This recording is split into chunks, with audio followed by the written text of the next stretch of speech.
welcome to the Bullcast Podcast. I'm Katie Pickler, and with me as always is Court Winsett. Hello, Katie. And there's the opening bell. Opening whistle? Opening whistle! Football's back, baby! Woo! Yeehaw. Oh, come on. Oh, I love football. Don't even start. Yeah, come on, especially in the South. I mean, you've got college football, you've got NFL.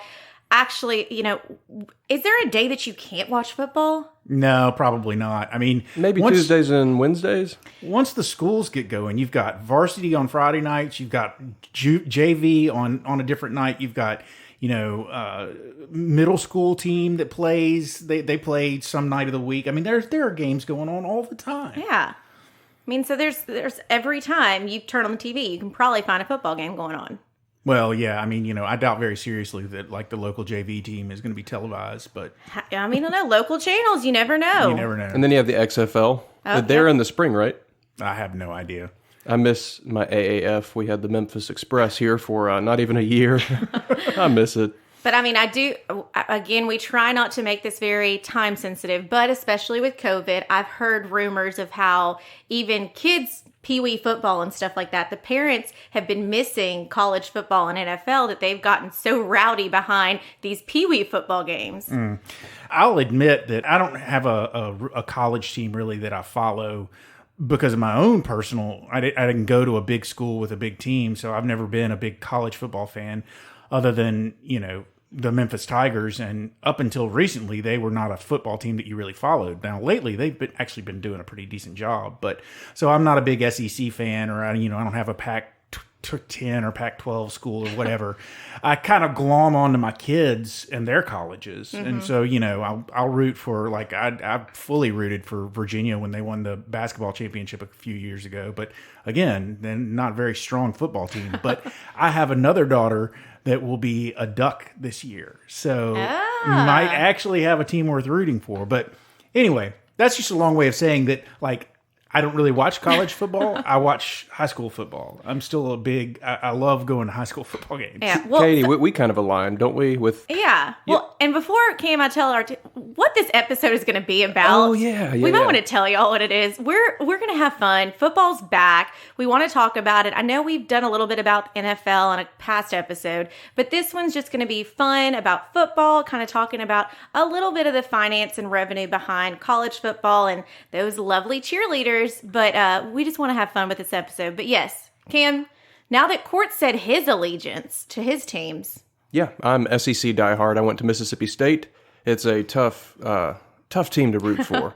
But I prefer that. Wouldn't it be boring to root for Alabama? You just know you're going to win every game. That sounds kind of boring to me. My sister-in-law went to Alabama, and I asked her that. Are y'all not tired of winning? But I'm also Mississippi State with you, Cam. I married into essentially Mississippi State.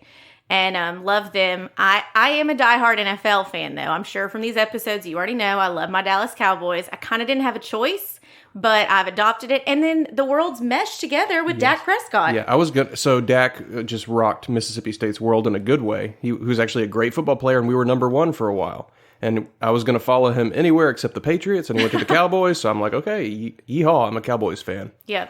Okay, so... Though baseball dons the title of America's pastime, football has been the nation's lifeblood. It's one of the most loved but also hated games, bringing communities together, but also can temporarily cause some major wedges between groups of people. I mean, that rivalry gets crazy. I mean, I know y'all have seen it. It's, especially I've heard when you live in the state of Alabama, you have to declare your allegiance. Well, my niece went to Auburn, so I mean, I'm kind of by default War an Eagle Auburn guy. Yeah, yeah. In Mississippi, I mean, Egg Bowl, Mississippi State, Ole Miss, it gets heated. Yes, for sure. And you're kind of, especially in the South with the SEC, you're defined by that. And even to the NFL, if you say what your team is, you're kind of like, oh, you're one of those. Oh, you're a Packers fan. Okay, but it's all fun and games. Some people take it a little extreme, but it is what it is. Sports are essential and important aspect of American society. They are indispensable when it comes to the impact of the plethora of public arenas, including the economics and the mass media. So with that, we got to do our top 5, which it's more. Our top list. The list. And today's list, very fitting, the best football movies. Awesome. The best football movies ever. Yes. Okay, Cam, buckle. It'll be hard to argue with this list. Yeah, it will be. Cam, you ready to join us for this one? I am. I have a soft spot in my heart for sports movies. Oh, I love them. I used to say that sports movies were the only ones that made me cry, but then I guess I got soft in my old age, so now other things do. Yeah. There's that whole Braveheart thing for me, but whatever. Oh, yes. Okay, number one, and again, this is not in any particular order, but number one on our list is Waterboy. I mean, Adam Sandler. It's such a great one. I love this movie. It is the best. I mean, no, it's not the best. I don't want to go that far, but it is a really, really fun football movie. It's got several lines in it that have that are lines that I say repeatedly all of the time. He spit my cooler. That is one of my favorite Adam Sandler movies. It's great. You can do it. You can do it all night long. Ischilioto. The medulla Okay. oblongata. We love the Waterboy. The number two is We Are Marshall. We are Marshall. Okay, this one depicts the aftermath of 1970s plane crash that killed 75 people and 35 players of Marshall University. It's a true story. And it's heartbreaking. It's apparently heartbreaking. And so, yeah, there you go. All right. Number three, Undefeated. This is a documentary by P. Diddy. It's about a North Memphis football team, Manassas High School. They're our neighbors up north. They had never won a playoff game, but in 2004, it turned around. 110-year losing streak was finally broken. Spoiler alert. Crazy. Okay, the next one, Any Given Sunday. Love this movie. 1999 drama, Pacino. Team was on the top and now struggling with 3 consecutive losses. Yes. Love this movie. It's got Dennis Quaid. It's got a young Jamie Foxx. It's got Cameron Diaz in it. Yeah. I mean, it's great cast. Got a great cast, yeah. Okay, so next one is Remember the Titans. Yeah.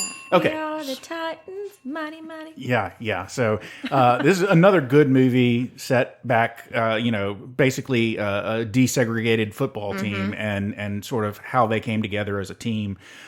Really, really inspiring movie. Lots of great quotes. Side story.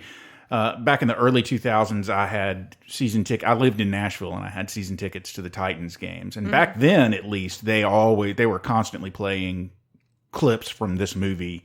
It's a great prior movie. It would be a missed opportunity if it didn't. Yeah. So. And I mean, it had a young Ryan Gosling in it before anybody really knew who he was. I did not remember that. Yeah. And the main thing, I did not remember that. Sunshine. All right, The Longest Yard, the 1974 version. I've only seen the reboot with Adam Sandler and Burt Reynolds. Yeah.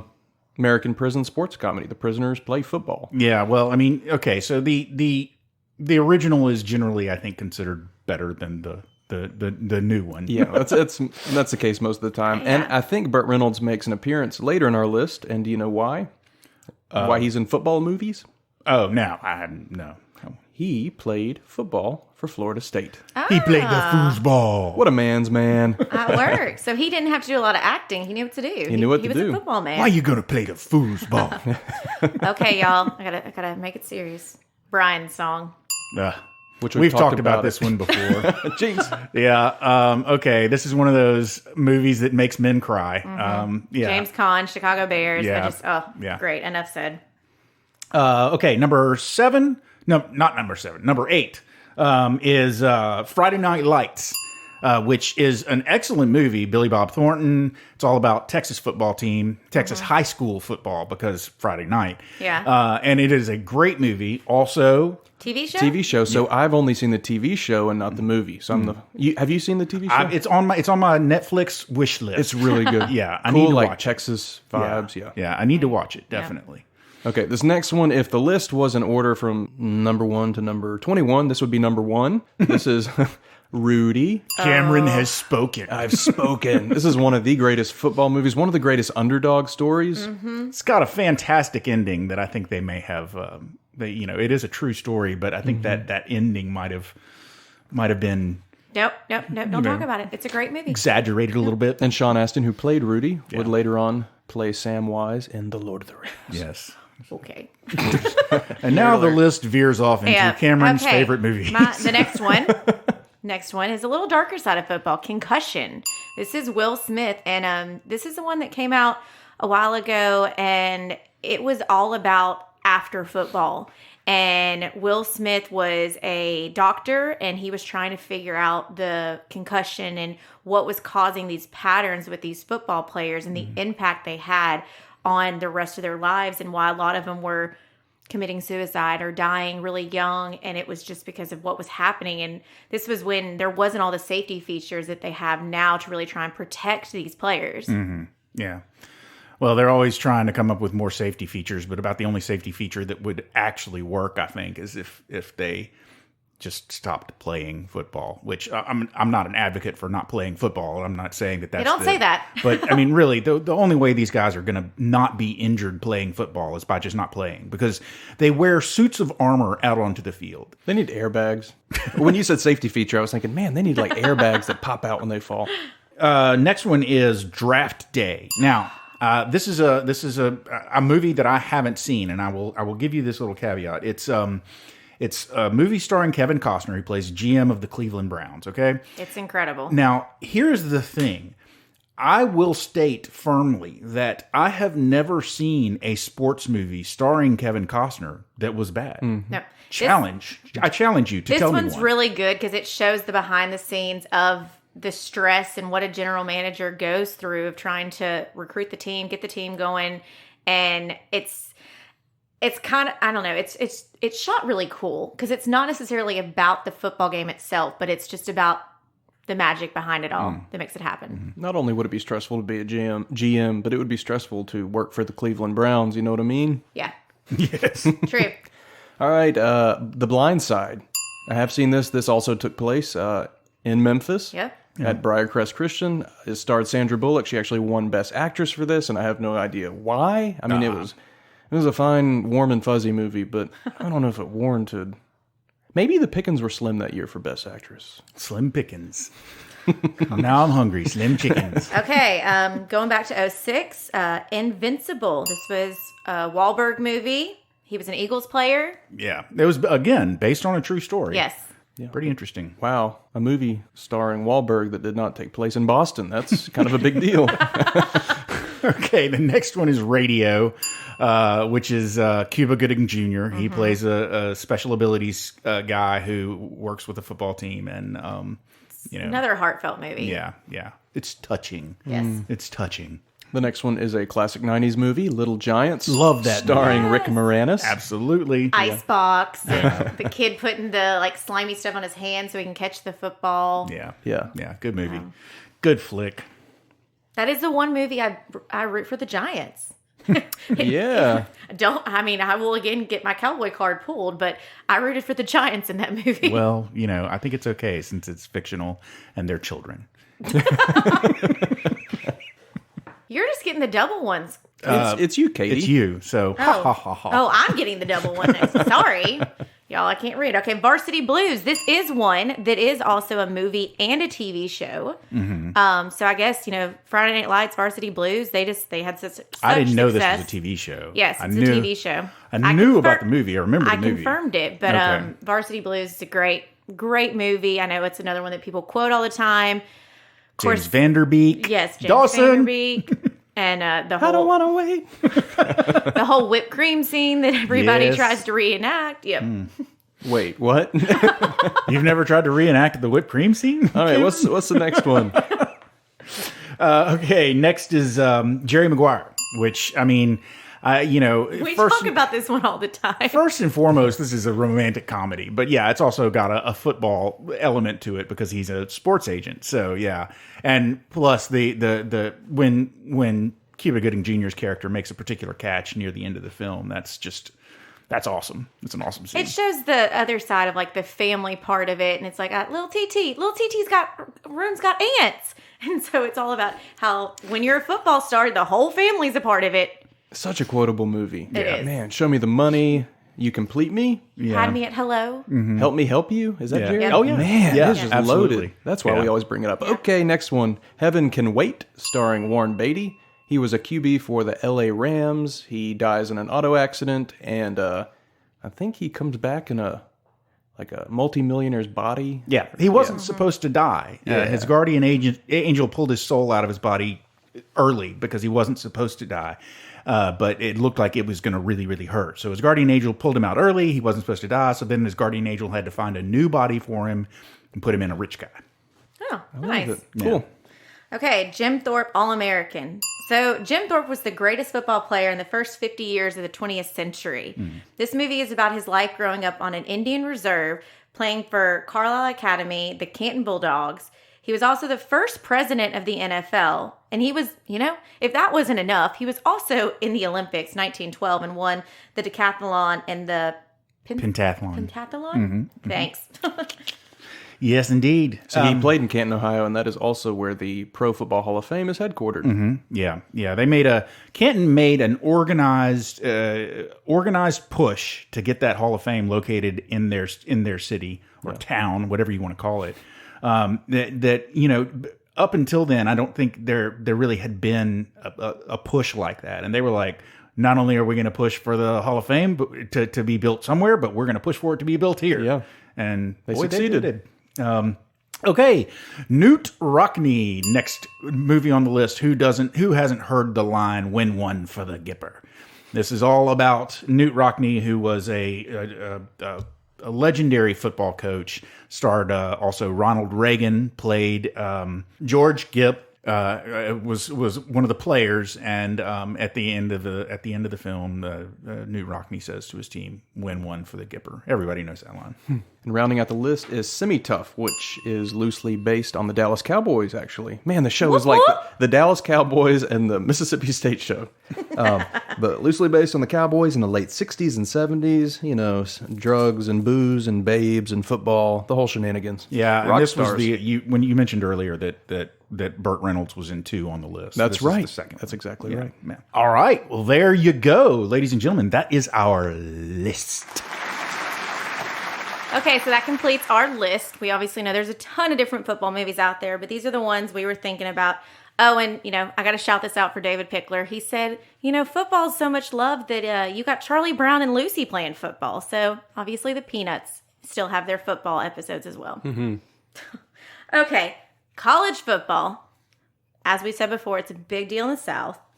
The 5 largest college football conferences in America are known as the Power 5. Although with the recent defection of Texas and Oklahoma, I think right. They want in the SEC. Oh, I think the Big 12, I don't know, they were in one of them.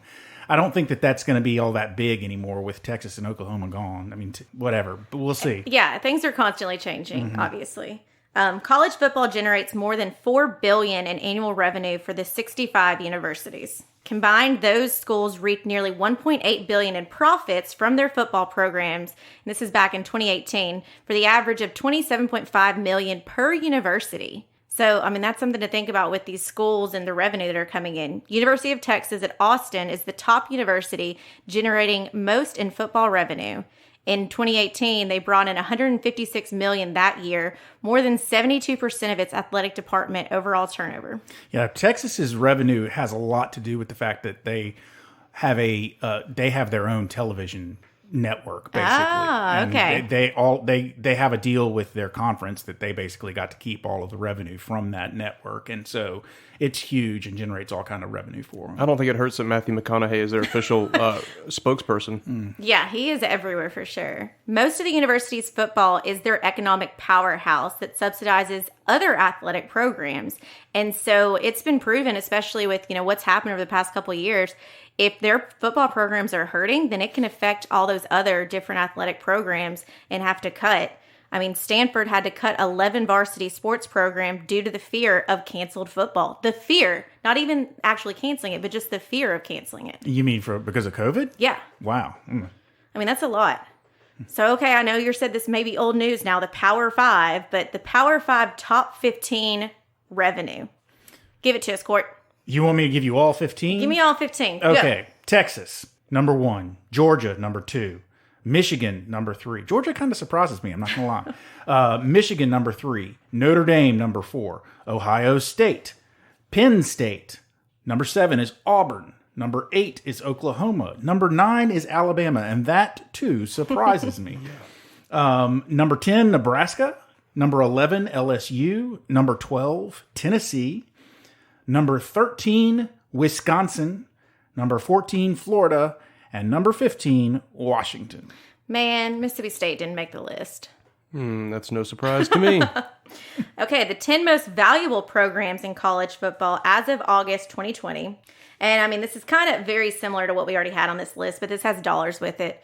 So number 10, Tennessee with $727,849,000. LSU Tigers, $852 million. Auburn Tigers, okay, we got a thing with Tigers now, $871 million. Oklahoma Sooners, $885 million. Sooners. Georgia Bulldogs, $891 million. Notre Dame Fighting Irish, $913 million. Michigan Wolverines, $924 million. Alabama Crimson Tide, $1 billion. Ohio State Buckeyes, $1.48 billion. And then Texas Longhorns, $1.1 billion.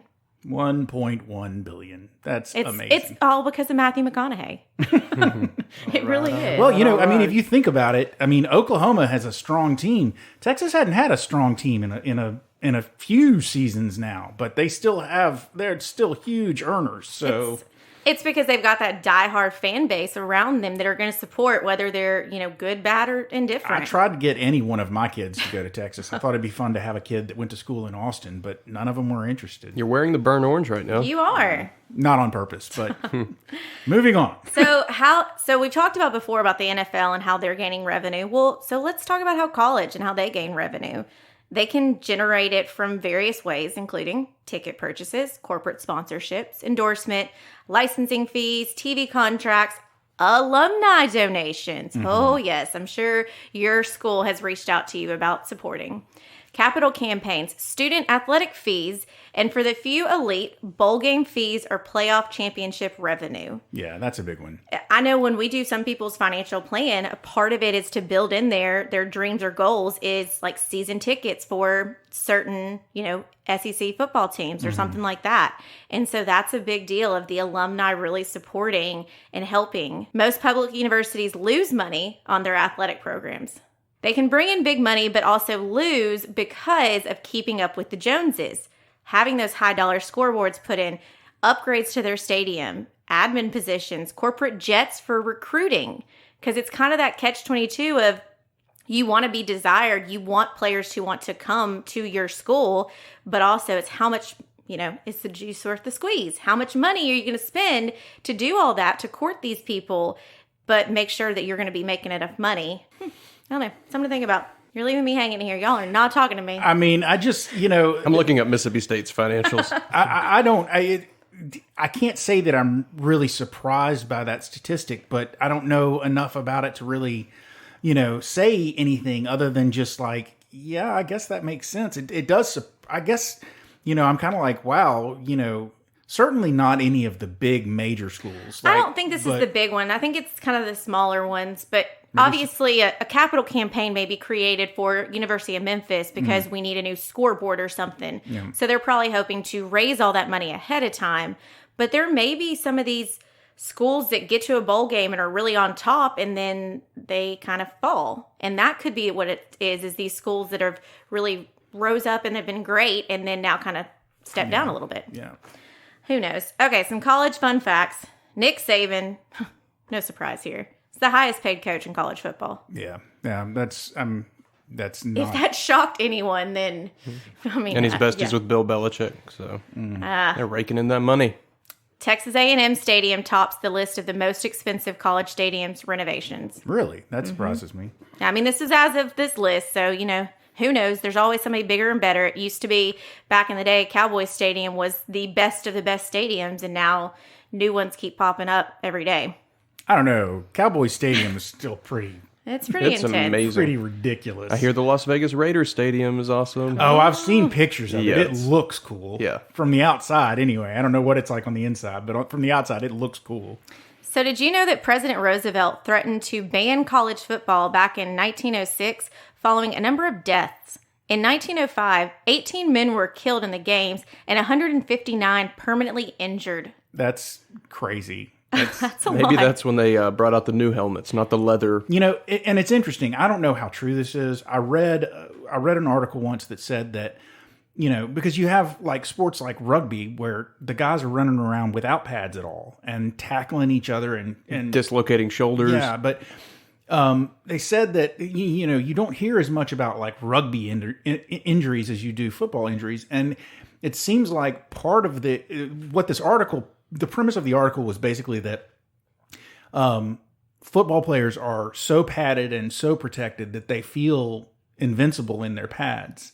And so they are way more violent with each other than like the rugby players who are like, I know that I can only withstand this much punishment to my body without pads on. So they're a little bit more careful. Huh. Yeah, and rugby doesn't have the crazy fast like running backs. Oh yeah. Well, obviously they've made some changes, so not that many people are dying, hopefully. The first college football game was broadcast on TV in 1939. Fordham, is that correct? Fordham University so. And Waynesburg. Oh, that was real Southern, y'all. Waynesburg College. Waynesburg College. Okay, now let's go back to NFL financials. We did NFL financials. I know, but I wanted to throw a little bit more in here. Okay. So the NFL lost $4 billion in revenue in 2020 compared to the prior year. $4 billion. Yeah, that's crazy. It dropped from $12 billion down to $16 billion in 2019, 25% drop. While they played a full season plus playoffs in 2020 games, there was limited or no fans. And so clearly, fans make a difference with the revenue with NFL. And so that's something that should make you feel good of when you're going to these games, you're making a difference. That overpriced hot dog you bought makes a difference. Okay, this is one, the bulk of revenue for sure has declined because the individual teams are having the sales of revenues with the tickets, the parking, the concessions, all of that. So it does make a difference. This is what I wanted to talk about on this episode. And the boys are looking at me like, oh, here we go. Yeah, I'm intrigued where you're going to go with this one. Okay, so the average player makes around $2 million per season. Head coaches make around $7 million. Mascots can earn up to $25,000 per season. Water boys can earn up to $53,000 a year. So what about the cheerleaders? What about them? I mean, can you imagine a football game without cheerleaders? I mean, the cheerleader thing is kind of a racket from what I know. What? Cheerleaders are important. I thought they were volunteers. Oh my gosh. Today. No, I mean, like, no. Seriously, it's a racket. And by that, I mean, like, the football teams, they're like, we will let you be a cheerleader. And, so people are trying out to be cheerleaders and not getting paid. Yeah. So, I mean, and I will be honest, like, it was one of those, I went to Dallas Cowboy cheerleader camp 2 times when I was a little girl. I actually got to dance halftime at a game. Did you really? Yes. That's kind of my little fun fact in college when you'd have to do the, like, lies and truth. I was like, oh, I danced halftime at an NFL game. I wanted to be a Dallas Cowboy cheerleader. Obviously, it didn't turn out that way, but I always dreamed about it, but I never asked the questions of how much do they get paid. I just thought it was this status symbol of you get to be a cheerleader for an NFL, and it's still, you think about it, if you were to meet somebody or if, somebody was to, if you were a dude and your wife was an ex-NFL cheerleader, wouldn't that be your talking point? Oh, this is Susan. She used to cheer for the Buccaneers or something. I mean, that's a status symbol, is it not?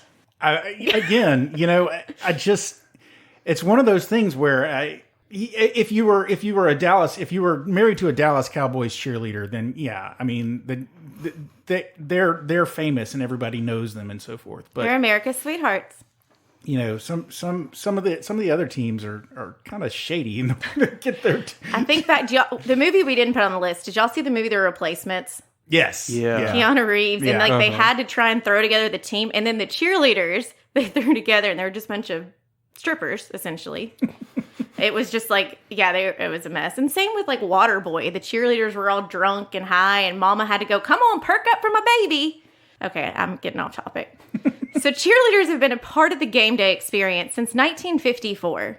So you heard those crazy numbers of prices of what people are getting paid to be water boys, mascot, head coaches, all of this. $53 a year to be a water boy. That's amazing. Yeah. Today, 26 of the 32 NFL teams have cheerleaders performing.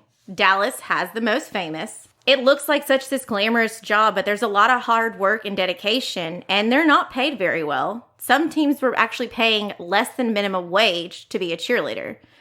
There have been a bunch of lawsuits that have come out over the past couple of years to help raise the pay for NFL cheerleaders, but common rate of pay was $150 each game. $150 each game. So they are basically volunteers. Yeah. And then $50 to $75 per public appearance. One former cheerleader said she made $3,000 a season, but far less when you take into consideration paying for hair, makeup, tanning, personal training, because of course you've got to stay perfectly fit. So, I mean, yeah, it is almost like you're volunteering. They're just giving you a little bit of money here to maybe pay for your snacks that day. Head cheerleaders have been reported to make a little bit more, about $75,000 per season, but that seems to be a major outlier. And it is very much which team are you on? Mm-hmm. It depends on the appearances. And a lot of them probably make less than $10,000. And yes, if your team goes to the playoffs, you're going to make more. But if your team's sucking this year, then you're not going to be making a lot of money. And you're making this commitment because a lot of them have it where you cannot have second jobs. Like Dallas Cowboy cheerleaders, it is their life. They have to live and breathe this. And they have strict rules. They are the strictest of all the cheerleaders because they have to be intelligent. They have to know all the stuff about this. They have to be available to do all these appearances. But they're not getting paid really anything. And it is a fight. You mentioned about auditioning. Some of them you have to actually pay to audition. Yeah, that's insane. Who is it? The Falcons charge $35 to audition, which doesn't seem like a lot, but if you're a veteran cheerleader, you have to pay $35 to try and keep your job. And the Saints and the Colts, you have to pay $75 every year, $75. And this is something you can only do for a limited number of years because then you're too old. You age out. Yeah. That was my soapbox. I need like a petition, like support for the cheerleaders because they do bring so much to the game day, and kind of want to just give some education on the money they make or the lack thereof. The lack thereof. So be kind to those cheerleaders when you're taking selfies with them, please. Why are the Cowboys cheerleaders not called the Cowgirls? I've never understood that. That's a missed opportunity. You got the boys who play and the girls who cheer. Cowboys, Cowgirls. About that. So, the decision about the Cowboy cheerleaders came from a very infamous name in the Cowboys family, Tex Schramm. Y'all, I apologize if I mispronounced that. Please don't kick me out of the Cowboys fan club. Y'all know I'm terrible with mispronouncing names, but he was the GM who effectively ran the Cowboys from 1960 to the 1980s period. He was a communication genius. He developed the relationship between the NFL and TV. He was the one that had the idea of Monday Night Football. And of course, he was the one credited with the Dallas Cowboy cheerleaders. Before this, teams didn't really have a distinctly branded cheer squad. So that is why they're not the Cowgirls. Wow. So this Schramm guy, he wasn't only a legend in the Cowboys area, but like the NFL in general. Absolutely. Yeah, he was a big deal. He still should have called them the Cowgirls, though. No, Dallas Cowboy cheerleaders. I don't know. Interesting. I went to a couple of Cowboys games. You never see anything on TV about the other dance squad, but there is another dance squad. The Rhythm and Blues. And I like their stuff.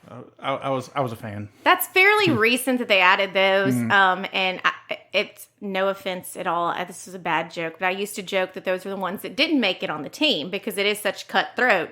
But they are more of a calm hip hop type dancing things, and you can notice a difference in their physique as well. A Cowboys cheerleader, you line them all up, and they all look pretty much the exact same with everything. Every part of their body is pretty much the same. They even will spray tan, so a African American cheerleader does not look that much darker than a white cheerleader. Like that, they all are about the same skin tone. It's crazy. That's nuts. Yeah. And they're very strict about how your hair should be, and they will change everything. There's a reality show about it. But yes, their hip-hop dancers are really fun as well. I don't know what they get paid, but probably way less than the cheerleaders. Okay, let's throw in some more football fun facts because, who doesn't want some more fun facts about football? I do. So, earlier before this episode started, Cam's got a little cold, and he's kind of going... And I guess this shows our age because I instantly started thinking about Helga and thought, move it, football head. That would be from Hey Arnold. Yes, that's way after my Way time. after Court's time. Reason I'm saying that is because the oval football was an accident. In 1869 game, two rival schools repeatedly attempted to properly inflate this ball, and it failed. And so finally they were fed up. They played with a simply oddly inflated object. And later that would then be refined and get a facelift in 1906. And moving forward, that's the football we have. Interesting. Oval ball's a better name for it. Oval ball. Because football, you rarely touch the ball with your foot. I mean, you have the kickers, and that's about it. Yeah. I don't know. Especially, it's like, well, we have football, and then the rest of the world is like, you what? We have football. You guys have handball. Yes, they have it more properly named. Okay, so another one. There's constantly all these rules that keep changing about football. I know, like the latest ones were about the celebratory dances and stuff in the end zone, and constantly things are going back and forth, and we have these crazy games that happen, and then all of a sudden a new regulation comes out. Oh, you can't do that. Like, never forget the Dallas playoff game and the whole, was it a catch or was it not? And then bam, here's another rule. Reason I'm saying that is because there used to not be that many rules, and it used to be very loose regulations. In fact, football players often resorted to trickery. The coaches like to take advantage of that, and one legendary coach had his players wear elastic jerseys that could contain a football. So after a huddle, when they broke up, the opposing teams had no idea who had the ball. I mean, it's like, oh, I'm just going to hide it real fast. Like, what? That would not fly today at all. You know, it's funny. I only heard this story. I did not actually witness it happen, but the high school that I went to, before I actually started going to school there, they won the state tournament in 85, 86. And during their season of winning and eventually going on to win the state, one of the games that they won with a trick play. And I don't know exactly how it worked, so don't pin me down on these details. But basically, they huddled, and then one of the guys just sort of walked up to the line of scrimmage and picked up the ball and started running with it. No hike, no lining up. Whoa. Just went up, picked up the ball, and was like, okay. Bye. Yeah, I think that a lot of that stuff can fly more with high school games and football, like college games. You can usually get by with some of those, but not NFL. There's way too many camera angles watching everything. Okay, but what about the 1893 game you were talking about? Okay, I got real dirty. 1893, two rival schools, because of course, it can't be friendly schools. They got to be rivals. The home team actually showed up on the field with full body oiled leather suits. The slick surface would make it extremely impossible for the opposing team to try and grab them or tackle them. Mm-hmm. Joke's on the home team, because it ended up being that the oil-less squad, the ones that didn't try and cheat, won 6-0. Yeah, I gotta think that would be hot. If you're wearing full body leather and out there playing football, that's just oiled up. Yeah, Ugh. God, that's gotta be miserable. I mean, I did read this story and think about the little giants and the guy with the sticky stuff on his hands. It's fun. Hey, have y'all seen HBO's new season of Hard Knocks? I have not. It's on the Cowboys. It's so good. I'm working my way through it. Dak and Zeke are best friends. I mean, I kind of always assume, but it's hilarious. You got to watch it. See, I mean, that's what it is. Football's all around us, and it is such a, wrapping it back up to kind of financial stuff and why the heck we're even talking about this is obviously when a town is in the play, when their college team or their NFL team is in a playoffs or they're in a championship or something like that, you think about it, that city thrives. They have an economic boom because people are coming to see them. And I saw it with Dallas when they moved their stadium to Arlington. Then when that first was built, there was nothing around Arlington. It was just like some kind of rundown hotels and very little restaurants. And then it's boomed. And the thing is the Arlington baseball field was there, as well as Six Flags. So there was big things there, but it took that football stadium getting there that really made that area boom. So was the Ranger Stadium there before the new football stadium? Ranger Stadium was there. Okay. Yeah. It's and a cool, Six cool Flags area. was there too. Yeah. But so it's something that it really does. Everything goes back to finances, that these football teams, not only are you throwing a bunch of your finances into being a dedicated fan, buying the latest jerseys and, having your cookouts and stuff like that, but it's also, a lot of them do give back philanthropically. They have their charities that they support. And I know like Salvation Army is a big one. And a lot of times there's a month that a lot of the athletes will decorate their cleats to support a charity. Mm-hmm. Yeah. So where it is such a big conversation, they do try and use their power for good and try and give back to the community. Saying Salvation Army reminds me when Zeke made a touchdown one time and he jumped in went the into big the pot. Salvation Army pot and he played peekaboo and I Yes. was cracking up. Well, you mentioned it in passing. We hardly even touched on one of the great game day traditions of tailgating. Oh, yeah. And man, we could have a whole episode on that. The money that people spend on tailgating just blows my mind. When we went to visit my niece and she was at Auburn, it was the first time I'd ever been to a big college game day tailgating thing. I've never been down to Ole Miss. I've never been to the Grove. I haven't seen any of that. So this was my first time at something like that. And people just, they had multiple TVs in their tents with their refrigerators and all kinds of, it's amazing. Oh, yeah. It's tailgating NFL, tailgating college, and especially those big SECs, they'll have dedicated tents. They'll have catering come out. State did a lot of that. Yeah, we have the Junction. Ole Miss has the Grove. We have the Junction. It's huge. Yeah. But yeah, and it's, again, those businesses thrive on having those tailgates and having game day specials and, get your beer here and come over here. Well, not only that, but the at least at Auburn, I don't know if it's like this at every big school, but at Auburn, the people that have the good tailgate spots pay a lot of money for those spots. Yeah. It's just one other thing that you pay for, to be able to park your stuff and put your tent up in a particular location. So it's basically reserved. It's not like first come, first serve. A lot of times, again, this is mostly in the South, but if you've got to go out of town and you've got to go for, say, a wedding, you better look. If you're going to a big college football town, you may not be able to get a hotel because it's a game day.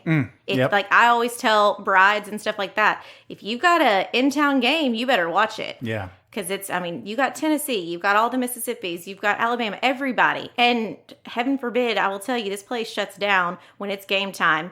You've got to be aware that if you have a meeting or something, somebody's going to be on their phone checking the scores.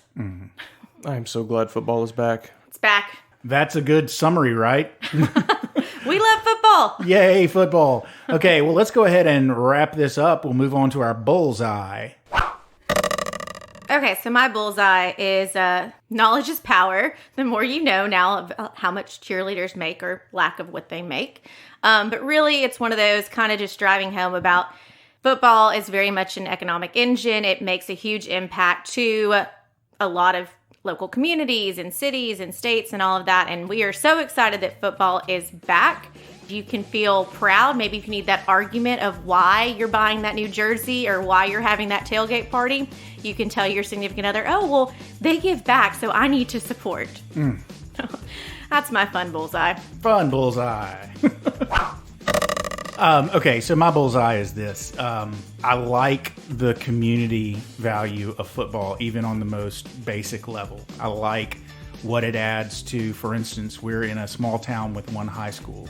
And so Collierville High School games are a big deal out here. Now, granted, there are a couple of other high schools that actually are private high schools that have teams out here, but Collierville High School's games are big and crowded every single Friday night, and I love that. I love that, the sense that you really are part of the community when you go to those games. And I didn't even have a football player on the team. I just had a palm dancer, but I was there every Friday night that they were playing at home, and man, it's fun.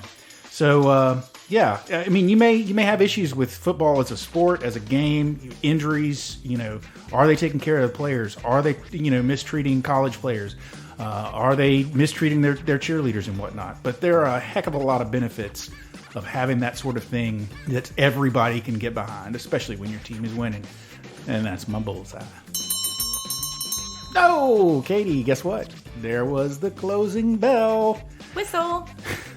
Ladies and gentlemen, you've made it to the end of yet another episode of the Bullcast Podcast. If you liked what you've heard and you would like to hear more, please feel free to go to your favorite subscription service and sign up to have these podcasts beamed directly into your ears every single Thursday. If you'd like to find out more about me and Katie, you can go to our website, that's bullcastpodcast.com, and leave a comment, suggest a topic for an episode, email us with questions.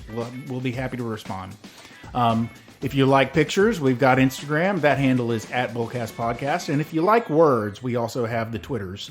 And that tweet handle is @BullcastPodcast as well. Finally, Katie and I work for a place called Pickler Wealth Advisors, a financial advisory firm here in Collierville, Tennessee. And if you'd like to find out more about that firm, more about our amazing team and our boss, David Pickler, please feel free to go to that website. That website is picklerwealthadvisors.com. That's advisors with an O. Not an E. That is absolutely correct. Ladies and gentlemen, I've given you your homework. I've given you everything you need to go forth and prosper.